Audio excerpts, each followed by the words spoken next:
성경에 나오는 사람들 중에 이 요나단이라는 인물은 상당히 성경이 칭찬을 하고 있는 인물입니다. 뭐 사람이니 실수하는 것도 있고 뭐 잘못하는 것도 있겠죠. 그런데 이 요나단에 대해서는 실수하고 잘못하는 것에 대해서는 이런 반구 이야기를 하지 않습니다.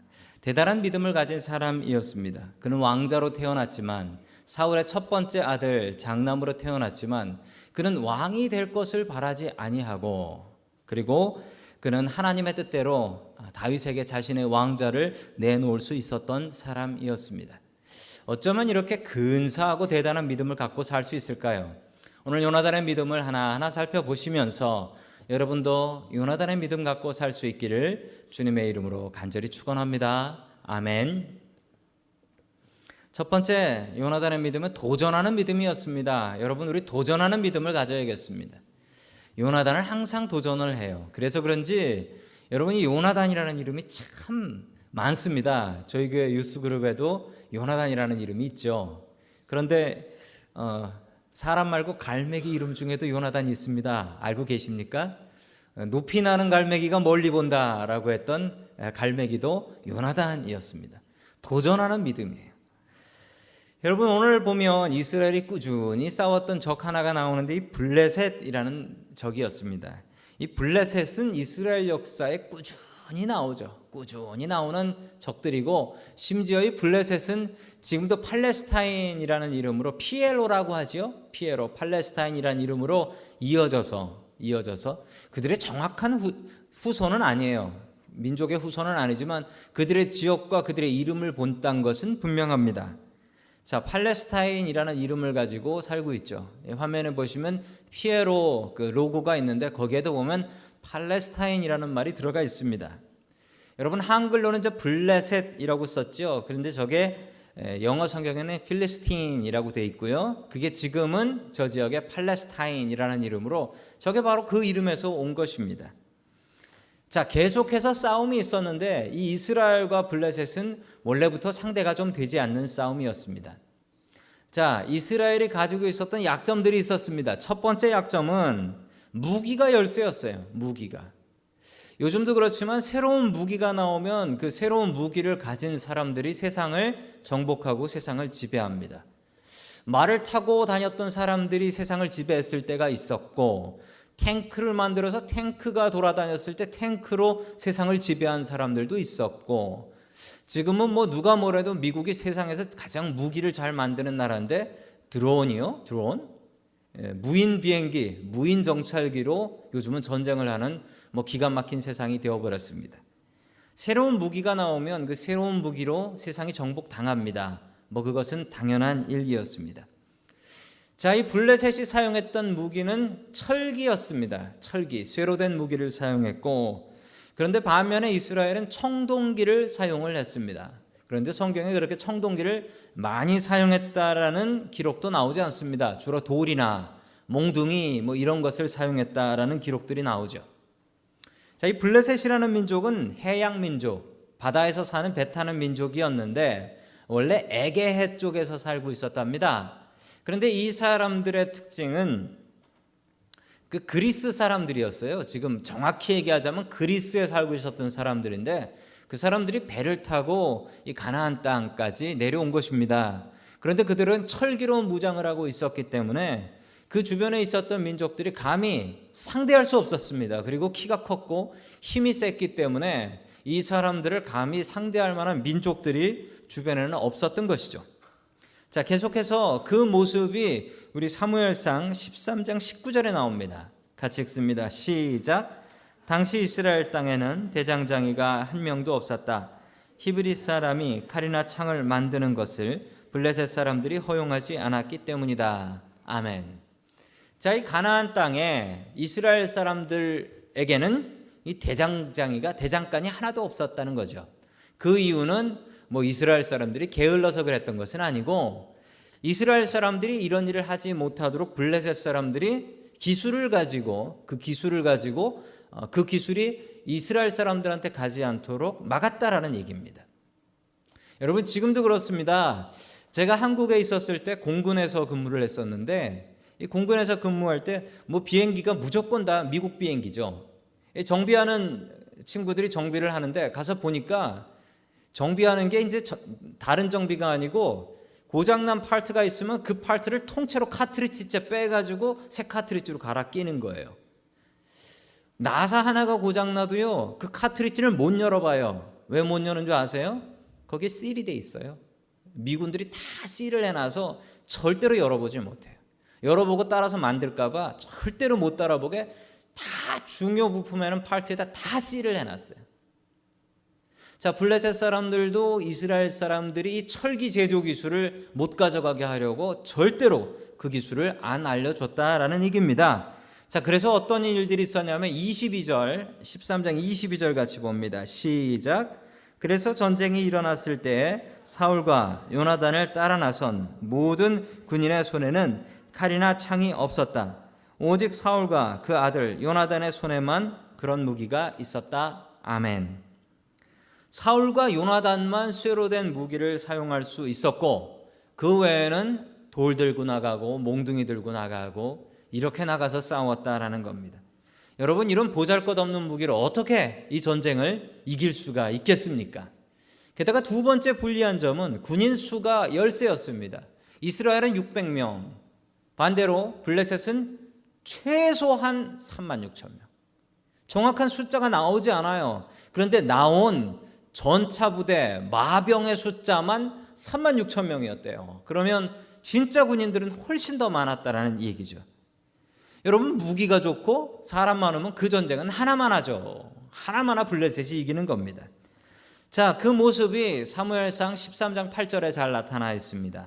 같이 읽습니다. 시작. 사울은 사무엘의 말대로 이레 동안 사무엘을 기다렸으나 그는 길갈로 오지 않았다. 그러자 백성은 사무엘에게서 떠나 흩어지기 시작하였다. 아멘. 사무엘이 제때 오지 않고 블레셋 군인들은 지금 코앞에 집결해 있습니다. 사무엘은 사울한테 7일을 기다려라. 그럼 내가 가서 하나님 앞에 예배 드리고 그리고 전쟁 시작하는 거다 라고 했는데 7일이 됐는데도 사무엘이 나타나지 않았습니다. 그러자 이스라엘 군인들은 떨기 시작했습니다. 저 앞에 저 많은 구름 같은 블레셋 군인들이 앞에 있는 것을 보면서 도망가기 시작했더라. 그러자 사울이 할 수 있는 결정은 하나님을 기다리느니 사람이 떠나지 않게 막아야 한다라는 책임감 때문에 그가 스스로 왕인데 제사장 없이 하나님 앞에 제사를 드립니다. 바로 그때 사무엘이 들어와서 왕이시여, 지금 뭐하고 계시는 겁니까? 아니, 왕이 어떻게 제사장 없이 하나님 앞에 스스로 나가서 제사를 드린단 말입니까? 왕이 하나님을 무시하셨으니 하나님도 왕이 왕 못되게 하실 거요 라고 백성들 다 보는 앞에서 선언해 버립니다. 어려운 말로 이걸 폐위라고 하죠. 왕을 왕자에서 그냥 내려버린 거예요. 이스라엘 백성들 다 보는 앞에서 망신을 주고 이제 더 이상 이 사람 왕이 아니니 따르지 마시오, 이렇게 선언해 버린 것입니다. 이 600명도 지금 어떻게 될지 모르는 상황인 거예요. 자, 그런데 또 하나 불리한 점이 있었습니다.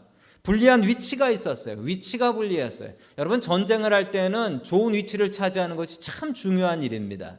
어떤 위치가 좋은 위치죠? 당시 전쟁은 무조건 높은 곳에 있는 게 좋은 겁니다. 왜 그렇습니까?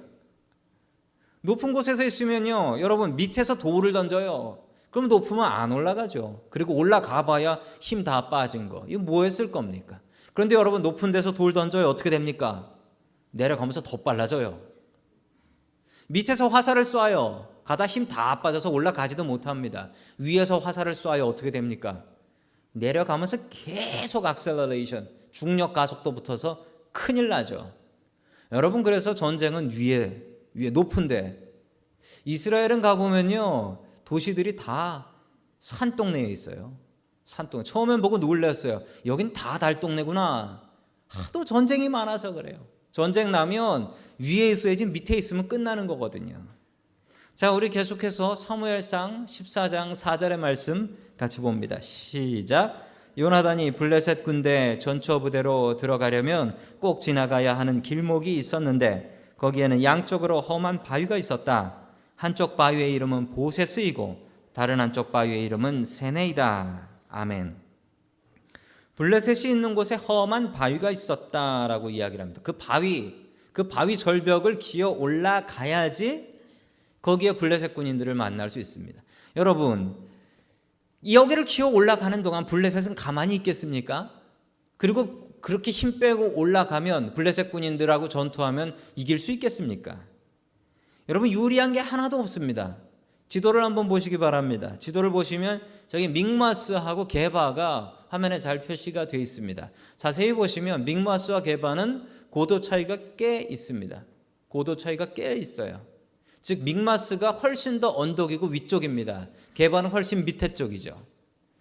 무기 안 좋지, 사람 적지, 낮은 데 있지, 위치 안 좋지. 여러분, 어떻게 이 싸움을 이길 수가 있겠습니까? 그런데 요나단이 정신이 제정신인지 모르겠어요. 자기 부하 하나를 데리고 기습 공격을 하러 이 믹마스로 올라갑니다. 그러면서 하는 말이 기가 막힌 말씀이 있어요. 기가 막힌 말씀입니다. 우리 다 함께 14장 6절 같이 봅니다. 시작. 요나단이 무기 든 젊은 병사에게 말하였다. 저 할례 받지 않은 이방인의 전초 부대로 건너가자. 주님께서 도와주시면 승리를 거둘 수도 있다. 주님께서 허락하시는 승리는 군대의 수가 많고 적음에 달려있지 않다. 아멘. 이렇게 어려운 상황 속에서 여러분 36,000대 600이 아니에요. 36,000대 둘이에요. 둘. 여러분, 이거 저울에 올려놨습니다. 어디가 무겁습니까? 당연히 36,000이 무겁죠. 여러분, 그런데 요 두 명의 하나님이 합쳐졌습니다. 어디가 무겁습니까? 이렇게 되는 거 믿으세요? 요나단의 믿음이 이것이었어요. 여기 몇만이 있으면 뭐하냐? 하나님께서 함께 하시면 우리가 이기지. 여러분, 이게 요나단의 믿음이었습니다. 여러분, 이게 요나단의 믿음일 뿐 아니라 요나단은 이 믿음대로 살아요. 이 믿음대로 자기 목숨 내다 던져요. 걸어요. 그 36,000명 있는 대로 쳐들어갑니다. 둘이서. 여러분, 반면에 이 요나단의 아버지인 사울이라는 분이 계신데, 여러분, 이분은 상당히 존경받을 만한 분입니다. 일단 합리적인 분이고요. 항상 본을 보이는 분이고요. 그리고 얼마나 성실했으면 나이 72에 72살에 칼 차고 길보아산 전투 나갔다가 거기서 전사합니다. 여러분, 72 된 노인한테 누가 전쟁 나가라 하겠습니까? 그런데 사울은 얼마나 성실했는지 그 전쟁에 나가서 싸우다 죽습니다. 여러분, 얼마나 민주적인 사람이었는지, 심지어 자기 아들이 잘못을 하니까 내 아들이라도 잘못하면 나는 내 아들 잡아 죽인다. 여러분, 이런 왕이 어디 있어요? 이렇게 민주적인 사람이 어디 있어요? 그리고 이 사울은 얼마나 합리적이었는지, 전쟁을 하면요, 전쟁할 때 계산해보고 저쪽 군인이 얼마, 우리 쪽 군인이 얼마 계산해서 안 될 만한 싸움은 아예 싸우질 않았습니다. 그래서 사울은 될 수 있으면 블레셋은 건드리지 않았어요. 블레셋 잘못 건드리면 큰일 나니까요. 사람 수 많지, 무기 많지, 감당이 안 되거든요. 여러분, 우리한테는 사울과 같은 믿음이 있고 요나단 같은 믿음이 있습니다. 사울 같은 믿음은 뭡니까? 계산해보는 겁니다. 생각대로 계산해보고 하나님께서 주신 생각이다라고 하면서 내 생각대로, 내 계획대로 계획 다 세워놓고 하나님 밀어주십시오. 결론은 내 마음대로 하는 거예요. 여러분, 요나단 같은 믿음이 있습니다. 요나단은 보기에 아무리 생각해봐야 이 전쟁 이길 것 같지 않아요. 그렇지만 하나님께서 함께 하시면 내가 이길 수 있다라는 믿음이 있었습니다. 여러분, 사울에게는 믿음이 없었고 요나단에게는 믿음이 있었습니다. 여러분, 요나단 같은 믿음의 사람이 되십시오. 우리의 상황을, 우리의 환경을 괴롭게 하는 블레셋 같은 일들이 있습니다. 여러분, 그것에 무릎 꿇지 마시고 그 뒤에서 나를 도우시는 하나님 바라보며 블레셋과 싸울 수 있는 저와 여러분 될 수 있기를 주님의 이름으로 간절히 축원합니다. 아멘. 두 번째, 마지막으로 하나님께서 우리에게 주시는 말씀은 증거를 구하는 믿음을 가지라 라는 말씀이에요. 증거를 구하는 믿음을 가지라. 이렇게 싸우러 나가는 요나단이 무서웠을까요? 안 무서웠을까요? 여러분, 성경에 직접적으로 요나단이 무서워 떨었더라라는 얘기는 안 나옵니다. 그런데 뒤에 이야기를 보면 요나단은 무서웠습니다. 여러분, 사람이 죽으러 나가는데 무섭지 않을 사람이 어디 있습니까? 미치지 않고서야 무섭죠. 무서워 덜덜 떨지요. 여러분, 그런데 우리에게 그 두려움이 있을 때 그 두려움을 이길 수 있는 것이 믿음입니다. 여러분, 우리에게 두려움이 있다면 하나님, 저에게 믿음을 주십시오라고 기도해야 됩니다. 두려움을 이길 수 있는 믿음을 위해서 우리가 기도해야 됩니다. 자, 계속해서 우리 7절 말씀 같이 봅니다. 시작. 그의 무기를 든 병사가 대답하였다. 무엇이든지 하시고자 하는 대로 하십시오. 무엇을 하시든지 그대로 따르겠습니다. 아멘. 도대체 이 병사의 믿음이 뭘까요? 여러분, 요나단의 믿음도 대단한데 요나단을 따르는 그 누구냐면 요나단을 따라다니는데 요나단의 무기를 짊어지고 다니는 그 무기 운반병이에요. 자, 이 무기 운반병에 하는 말이 정말 기가 막혀요. 하시는 대로 하십시오. 저는 그냥 왕자님 따라가겠습니다. 야, 요나단도 대단한데 요나단을 따르는 이 부하의 믿음도 대단합니다. 어떻게 이런 복이 있을 수 있을까요? 여러분, 그런데 요나단에게는 이런 친구도 있었습니다. 누굽니까? 다윗이죠. 다윗이라는 친구도 있었는데 그의 믿음도 성경이 기록하기를 최고의 믿음이다라고 기록하고 있습니다. 여러분, 그 이유가 뭘까요? 왜 요나단은 이렇게 친구복과 부하복이 있었던 것일까요? 여러분, 그 이유는요, 요나단이 믿음이 있었기 때문입니다. 요나단에게 믿음이 있었기 때문에 믿음이 있는 사람한테는 믿음의 친구가 모입니다. 내가 믿음을 귀하게 생각한다면은 내 주변에는 믿음의 친구들이 모입니다. 반대로 내가 믿음에 관심이 없고 내가 믿음이 없으면 내 주변에는 다른 친구들이 모이게 되는 거예요. 여러분, 내 주변에 어떤 친구가 있는지를 다시 한번 생각해 보십시오. 내 주변에 도박 좋아하는, 갬블 좋아하는 친구들만 가득 있습니다. 그러면 나는 뭐 하는 사람일까요? 나는 노름쟁이입니다.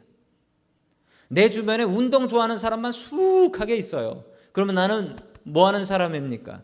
나는 운동하는 사람인 겁니다. 여러분, 우리에게 크리스찬 친구들이 많아야 됩니다. 믿음 있는 신실한 친구들이 많아져야 됩니다. 어떻게 하면 그렇게 될까요? 여러분, 우리가 믿음의 사람이 되면 됩니다. 여러분, 요나단처럼 여러분의 믿음이 사람이 되고 또한 여러분의 주변의 믿음의 사람들이 가득하기를 간절히 소망합니다. 아멘. 자, 계속해서 사무엘상 14장 9절과 10절 말씀 같이 봅니다. 시작. 그때 그들이 우리에게 꼼짝 말고 서서 자기들이 올 때까지 기다리라고 하면 우리는 올라가지 않고 있던 그 자리에 그대로 선다. 그러나 그들이 우리를 자기들에게로 올라오라고 하면 우리는 올라간다. 이것을 주님께서 그들을 우리에게 넘겨주셨다는 징조로 알자. 아멘. 이게 무슨 얘기냐면요, 이 요나단이 이야기하기를 요나단이 아마도 무서워서 떨었던 것 같아요. 그러니까 하나님께 증거를 구했던 것 같아요. 그 증거가 뭐냐면 우리가 쳐들어가서 블레셋 군인들과 마주치게 되면 블레셋 군인들이 첫 마디를 할 거다. 그걸 뭘 할지를 한번 우리가 정해보자. 자, 그 블레셋 군인들이 보고서 거기 가만히 있어. 우리가 가서 처리할 테니까 가만히 있어 라고 하면 도망가는 것이고, 반대로 야, 이리 올라와 봐라 라고 하면 올라가서 물리치자. 그게 하나님의 뜻이다 라고 누가 정했어요? 요나단이 그냥 정했어요. 요나단이 정했어요. 여러분, 이렇게 했던 이유는 요나단 마음속에 두려움이 있었기 때문에 무조건 나가서 싸우겠다는 게 아니라 우리가 내려갈게라고 하면 그냥 도망칠 생각이었던 거죠. 여러분, 이게 증거를 구하는 믿음입니다. 증거를 구하는 믿음. 여러분, 이런 믿음이 위험한 믿음일 수 있어요. 왜냐하면 그 블레셋 군인들이 이렇게 얘기하면 이렇게 하고 저렇게 얘기하면 저렇게 하자를 누가 정했어요? 하나님께서 응답해 주신 거예요? 하나님께서 이렇게 얘기하면 도망가고 이렇게 얘기하면 나가 싸워라 라고 하나님께서 말씀하셨으면 문제가 없지만, 이게 요나단이 정한 얘기 아닙니까? 요나단이 자기 마음대로 정한 거 아닙니까? A라고 얘기하면 요거고 하나님의 뜻이 요거고, B라고 얘기하면 하나님의 뜻이 요거고, 이걸 자기 마음대로 정한 겁니다. 이게 문제가 될 수 있어요. 이게 하나님 중심의 결정이 아니라 내가 내 마음대로 하는 결정일 수 있다는 겁니다. 여러분, 그런데 성경에 이런 증거를 구하는 믿음이 참 많이 나옵니다. 참 많이 나와요. 여러분, 증거를 구하는 믿음이 성경에 참 많이 나오고, 그런데 성경에 나오는 이 증거를 구하는 믿음이 있을 때마다 하나님께서는 그 믿음대로 증거를 주셨어요. 심지어는 증거를 준다고 하니까 안 받겠다고 한 사람이 있었어요. 그랬더니 억지로라도 받아야 돼 라고 얘기를 합니다. 억지로라도 받아야 돼. 히스기야가 자기 생명 연장됐다고 15년 연장됐다고 하니까 아멘 믿겠습니다. 증거를 줄게. 그랬더니 증거 필요 없습니다. 그랬더니 아니 증거 있어야 돼 라고 억지로 증거를 줍니다. 여러분 왜 하나님께서는 증거 필요하지도 않다는 사람한테 억지로 증거 주실까요? 그리고 이런 말도 안 되는 거 자기 사람이 정해가지고 하나님 A면이고 B면이고 라고 자기 마음대로 정했는데 아니 왜 하나님께서 그런 거에 응답하시는 걸까요?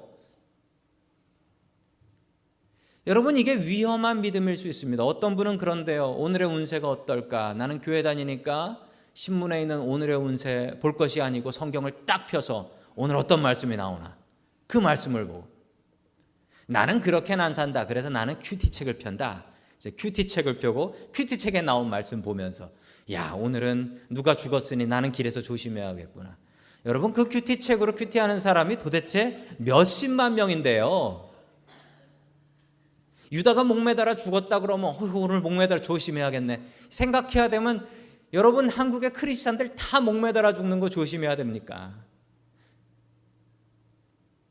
여러분 그게 문제일 수 있어요. 여러분 그런데 중요한 사실 하나는 하나님께서 어떤 징조를 구하는 기도를 하고 그렇게 믿을 때 하나님께서 주시는 경우가 참 많이 있다는 것입니다. 여러분 성경에 그렇게 나와 있는데 그걸 어쩌겠어요. 여러분 우리도 증거를 구하는 믿음이 있어야 합니다. 여러분 증거를 구하세요. 그런데 문제는 증거를 구해서 안 되고서 실망하지 마세요. 그런데 그 증거를 주시면 그 증거를 마음속에 품으세요. 그리고 그 증거로 든든하게 사세요. 하나님께서는 우리에게 증거 주시는 분이시기 때문에 그렇습니다. 저도 인생의 큰 결정을 2번 정도 한 적이 있는 것 같습니다. 그럴 때마다 저도 너무 두려워서 너무 무서워서 하나님께 증거를 구했어요. 크게 2번이었는데 2번이 뭐였냐면 회사 다니다가 회사 그만두고 신학교 갈 때 회사 그만두고 이제 신학교 준비를 하는데 신학교 들어가는 게 만만치 않았어요. 공부가 딱 3달 남았어요. 주위에서 3달 공부해서는 안 된다고 그만두라고 하더라고요. 그래서 제가 하나님께 기도했어요. 하나님 다음 달 모의고사가 있는데 모의고사 때 점수 이만큼 주시면 제가 하고 아니면은 접겠습니다라고 간절히 기도했어요. 물론 그리고 엄청나게 공부했죠. 그런데 그 점수 주시더라고요. 그리고서 제가 제 마음속에 여러분이 생각하시기에 아유 그때 목사님이 점수를 덜 받았어요. 저 얼굴을 안 보는데 그 생각을 가지실지 몰라도 여러분이 그래도 소용없어요. 저는 제 마음속에 확신이 있어요. 저를 신학교 가라 너 목사 되라라는 걸 하나님께서 그때 밀어주셨다라는 확신이 저한테는 있습니다. 여러분이 어떻게 생각하시든지 그건 별로 중요치 않아요.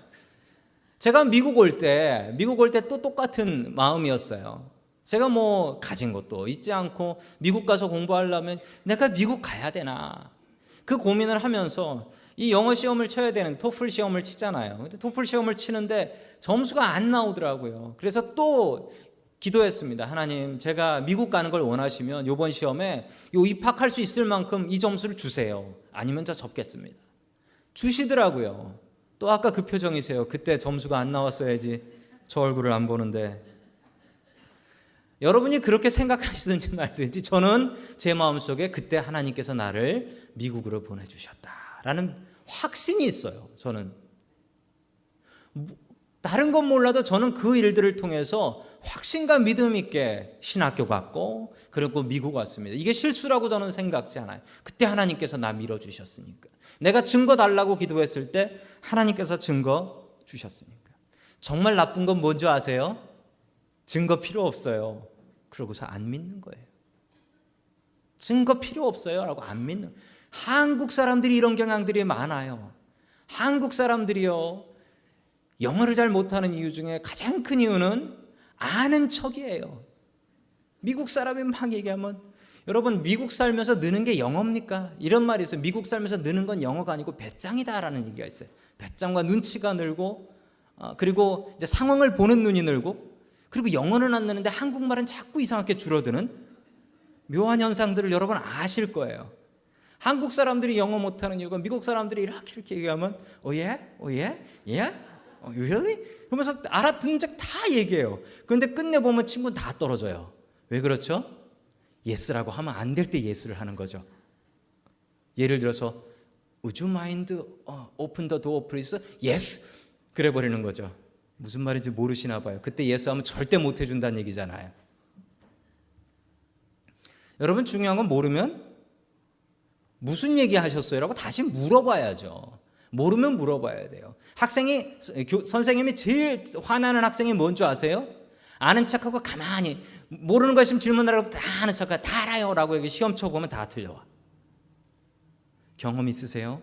느낌 아세요? 여러분 이게 문제인 거예요. 모르시면 하나님께 물어보세요. 증거를 구하세요. 못 믿겠으면 하나님 나 이렇게 하면 믿을 테니까 증거 주세요 라고 주님께 매달리세요. 요나단은 이 증거를 구했습니다. 왜 그랬을까요? 본인도 무서웠으니까, 두려웠으니까. 그런데 그 블레셋 군인들이 올라와라 라는 얘기를 하고 듣는 순간 용기를 얻었어요. 하나님께서 나와 함께 하시는구나. 그리고 나가서 싸워서 이깁니다. 자, 우리 계속해서 12절의 말씀 같이 봅니다. 시작. 전초부대 군인들이 요나단과 그의 무기를 든 병사에게 소리쳤다. 이리로 올라오너라. 너희에게 보여줄 것이 있다. 요나단이 자기의 무기를 든 병사를 돌아보며 말하였다. 너는 나를 따라오너라. 주님께서 그들을 이스라엘의 손에 넘겨주셨다. 아멘. 블레셋 군인들이 이렇게 대답을 했습니다. 이리로 올라오너라. 그 얘기를 듣는 순간 요나단의 마음이 기뻤어요. 이야, 하나님께서 함께 하시는구나.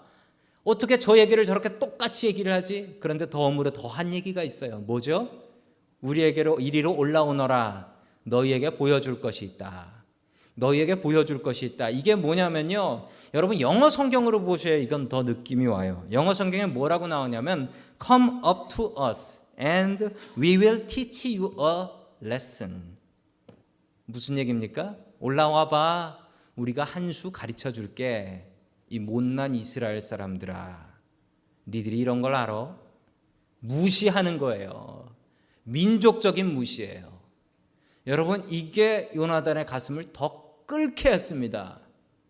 이 할례도 받지 못한 이방인이 어디 하나님의 백성을 이렇게 무시해? 올라와 봐라. 한 수 가르쳐 줄게. 이렇게 무시해. 무시당하는 자신의 민족에 대한 뜨겁게 불타는 가슴이 있었습니다. 그래, 내가 죽더라도 올라가서 싸우다 죽는다. 여러분이 뜨거운 가슴이 있으셔야 돼요. 우리 민족을 향한 뜨거운 가슴이 있으셔야 돼요. 미국 살수록, 외국 살수록 우리 민족을 향한 뜨거운 가슴이 있어야 돼요. 어제가 3.1절이었잖아요. 역사가 그렇게 지났는데도 일본은 바뀌는 게 없잖아요. 우리 아이들이 정체성을 갖고 살아야 됩니다. 아이들한테 3.1절 알려주셔야 돼요. 손주들한테 3.1절 알려주셔야 돼요. 우리의 역사 알려주셔야 돼요. 요나단 같이 내 나라 무시당할 때 나 참지 못한다 라는 그 뜨거운 마음이 우리와 우리들의 자녀들에게 있어야 합니다. 자, 요나단이 믿음을 가지고 올라가서 싸웁니다. 한꺼번에 20명을 그 자리에서 다 처치합니다. 여러분 그런데 상식적으로 생각해보면 말이 안 돼요. 이 절벽에서 꼬물꼬물 둘이 기어 올라와요. 위에서 그래요, 20명이 보고 있어요. 올라오면 힘 다 빠져요. 그런데 어떻게 블레셋 군인들은 방심하고 있었다지만 그거 돌멩이 2개만 던져도 떨어져 죽을 텐데 그걸 그대로 냅뒀을까요? 어떻게 당했을까요? 요나단이 그렇게 대단한 장수였을까요? 여러분 그 비밀이 15절에 있습니다. 같이 봅니다. 시작. 이때 블레셋 군인들은 진 안에 있는 군인들이나 싸움터에 있는 군인들이나 전초 부대 군인들이나 특공대 군인들이나 모두가 공포에 떨고 있었다. 땅마저 흔들렸다. 하나님이 보내신 크나큰 공포가 그들을 휘감았다. 아멘. 자, 이렇게 되었던 결정적인 이유가 뒤에 나옵니다. 뭐죠? 땅이 흔들렸어요. 이걸 누가 흔드셨을까요? 하나님께서 땅을 흔드셨어요. 그래서 이렇게 된 겁니다. 여러분 요나단의 믿음대로 되었습니다. 어떤 믿음이었습니까? 하나님께서 함께 하시면 우리가 이 전쟁에서 이길 수도 있다라는 그 믿음이었습니다. 여러분 요나단은 믿었고 그 믿음대로 되었습니다. 여러분도 요나단 같은 믿음 가지세요. 도전하는 믿음 가지세요. 증거를 구하는 믿음 가지세요. 여러분을 괴롭게 하는 블레셋 같은 상황이 무엇입니까? 여러분들의 손꼽히는 약점들이 무엇입니까? 여러분, 그 약점들 분명히 있습니다. 그런데 하나님 앞에 기도하세요. 하나님께서 함께 하시면 내가 이 싸움 이길 수 있습니다. 간절히 매달리고 응답받는 저와 여러분 될 수 있기를 주님의 이름으로 간절히 축원합니다. 아멘.